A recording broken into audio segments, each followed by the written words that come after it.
ভোর রাত্রে যখন সাহরি খাইতে উঠবেন, সাহরি খাওয়ার পর ফজরের আজানের আগে আপনি 10 মিনিট 5 মিনিট একটু আল্লাহর কাছে কেবলামুখী হয়ে হাত তুলে রুমের লাইটটা বন্ধ করে একটু আল্লাহর সাথে কথা বলবেন। মানুষের সাথে বহুত কথা বলছেন, আল্লাহর সাথে একটু কথা বলে দেখেন। আল্লাহর সাথে কথা বলার স্বাদ আছে ভাই, অনেকে জীবনে একবারও এই স্বাদ পান নাই। একটু কথা বলে দেখেন। ভোর রাতে সাহরি খেতে উঠলে 10টা মিনিট একটু হাত তুলে কথা বলেন। কিভাবে কথা বলবেন? কথা বলবেন এইভাবে, ও আল্লাহ, কত গুনাহ আমি করেছি, কত পাপাচার আমি করেছি, মরতে আমার হবে, তোমার কাছে যাওয়া আমার লাগবে আল্লাহ। শয়তানের প্ররোচনা করেছি, এই রমজান মাস তুমি কত মানুষকে মাফ করে দাও।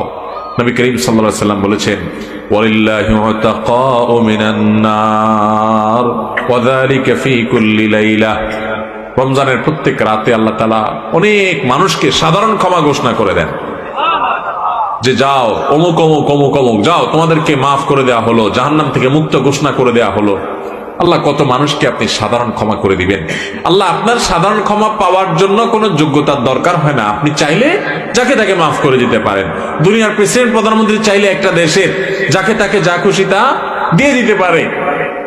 তাদের যদি ক্ষমতা, তারা তো মানুষ। আল্লাহ আপনি তো মহান সৃষ্টিকর্তা, আপনি তো চাইলে আমার সব অপরাধগুলো মাফ করে আমাকে ফেরেশতা বানায় ফেলতে পারেন, পারেন না আল্লাহ? তো আল্লাহ আপনি